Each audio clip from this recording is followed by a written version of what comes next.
All right. Hello, everybody. This is Ringo Spark coming at you. We're taking a look today at Medieval Dynasty. Right now, we're in the little kind of starting village, taking a look around. Got some people, some NPCs walking around doing their thing. What we're going to do is head back to our village here that we've designed and built. And this girl right here is actually one of our villagers heading there.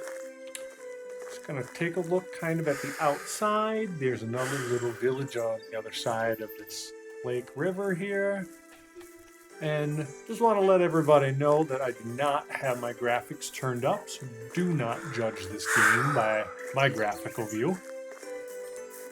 But I'm going to run back to the village and kind of show you a few things that I've learned about this game, some tips and tricks, and then I got a little surprise for you at the end. Right now, I've always found it very important to just gather sticks when you're out walking and about, possibly stones too. They are really the building blocks of this game, and just have to, kind of save you time from scouring them later or when you're in a pinch and you need to craft something. You can hear the vocals of my character in game very clearly. He seems to get exhausted quite often. But one of the best pieces of advice that I think anybody could give you for this game is when starting out, build your house close to water. It's one of the 4 survival mechanisms or mechanics, you want to say, of the game. You've got water, food, health, and stamina. Stamina will obviously go down over time as you run or do something, but will recover. Health usually doesn't go down unless you're actually attacked by an animal, or you're poisoned, or you've run out of food or water. There may be a few other conditions. I think cold will lower your health as well. Talking about food here, we got some berries to gather. This is just a good way to kind of make sure that you as a single character have a way to feed yourself. The best way to feed your village that you have is by building a food shed over here. Run down to it for you. And the interesting thing about this game here is that all of your houses and buildings that you create have chests. And those chests are what link together as your logistical system or kind of your managing inventory network. In the food storage chest here, you can see all of the different items that I've placed as well as water. And the great thing about this chest inside of the shed, the food shed, is that all of my villagers have automatic access to this. So if they need food or water, they'll take what's ever in that chest. And my hunters, and as soon as I get somebody stationed at my well here, they will automatically fill that chest for me so I don't have to work. Now, a quick, easy way of another trick that I like are these traps. And they don't bring a lot of food in, but maybe enough for you as a single character in an emergency, or if you're running low, or maybe just enough for one household, maybe.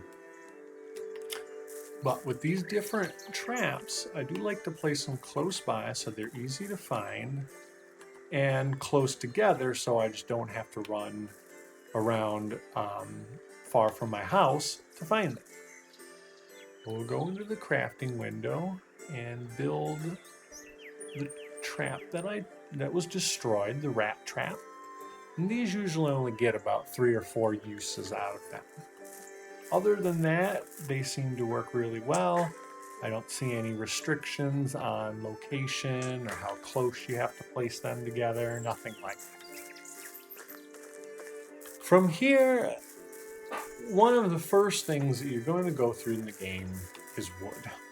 Obviously, like most of these crafting survival games, wood is a huge resource. This game has kind of broken it down into a couple different ways, or different items. From the smallest end, you have these little sticks, and on the larger end, you have logs, which you'll pull from trees. Go find a good tree to cut down. Here looks like a really nice big one. See, I've already cut down a few of the trees around here. This one happens to be a maple tree. So far, I have not seen any difference between like maple or pine. They have the names mostly, I think, for more variety and look in the game. It's a great feel to make it look more realistic. Once it's been chopped, about 2 more hits, and that'll divide it into your quarters. Maybe some of the smaller ones might only fall into 3. You may get lucky and find one that falls into 5. I'm not sure if I've seen that yet, but 3 and 4s I've definitely seen. And every time you cut a tree down, you will also get a handful of sticks just automatically. And then you can kind of gather any sticks that are around there that may be just coming back as the seasons change. From here, the sticks are your base ingredient for crafting a lot, as well as your logs are a base ingredient. However, you can take the logs one step further here at your carpenter's bench. From here, you can turn them into firewood, which helps your villagers heat their huts. It's one of their main items they need. Or you can turn them into planks. In this case, we're going to take one of our logs and turn it into 2 planks. Usually I like it when I get more from one. Usually ends up better in the long run. And now we've created 2 planks from 1 log. One of the tricks that I like in this game here to get money in case you're ever in a pinch or need to buy anything is kind of crafting from your own raw materials. I mean, you make your own wealth in this game. So, from those 2 planks that we took, we're going to go to our workbench, and we're going to craft these wooden vials. And already, when it says 10 for 1, I really like those numbers. So for every 1 plank we have, we're going to get 10 wooden vials. Already sounds like a great deal for me. And we'd have to confirm and check to see how the weight goes. But 1 log into 2 planks into 20 wooden vials may add a little weight. We'll see. If I have 3 logs or 7.5 and my wooden vials, 20 of them are 4. So looks like it may have kind of gone up in weight, possibly, but not much. And 4 units is really not bad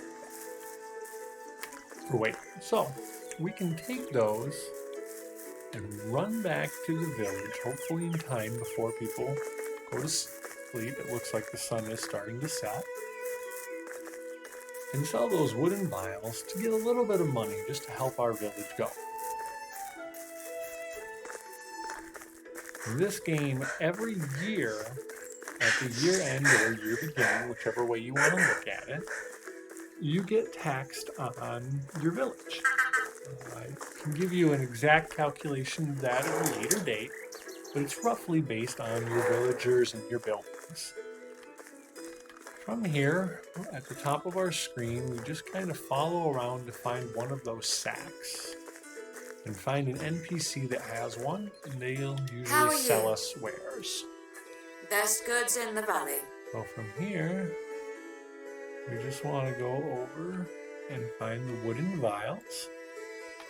and sell all of them for 30 coins, which is an okay, decent See you price soon. for the amount of work that we put in, the amount of time that it took you to do that, and the amount of weight that we were carrying.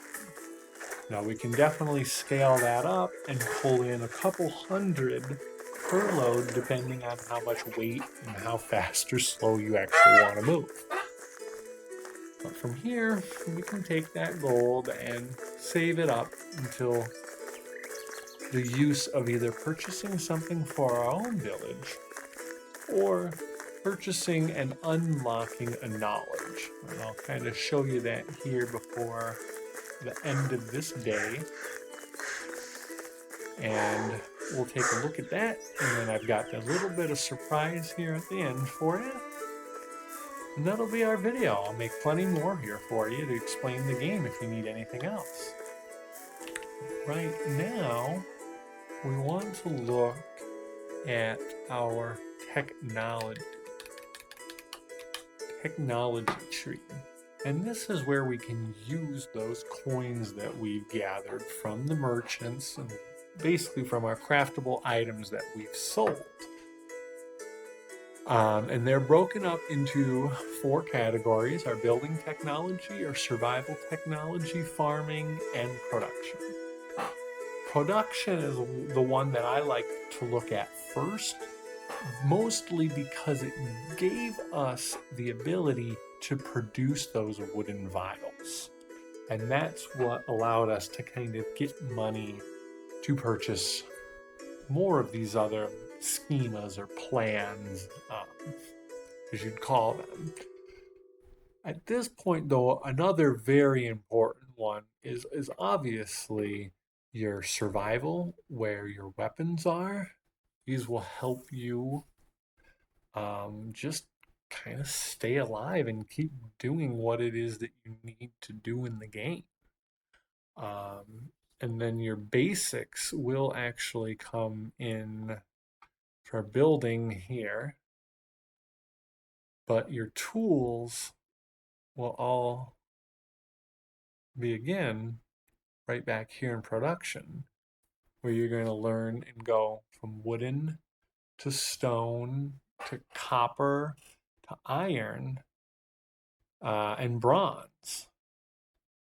At this point, though, I went and just bought an iron axe because I realized how long it was going to take me to get through all of these schemas to get all of the money to buy up to iron, that it was just way more advantageous for me to buy one and not have to replace the durability of a stone axe multiple times per day. So at this point in the game, for that extra little surprise, I was told by my wife to come home after dusk. And it does not appear that it is late enough for me to be home. So it looks like she still wants me out there gathering food and bringing the bacon. Fortunately, I don't have any animals at this point. Farming was one of the things I neglected in the beginning, just kind of learning how to play the game. I don't think it hurt me too bad, but I could definitely see how nice it is to have the farming, because it's just a second means of bringing food into your village.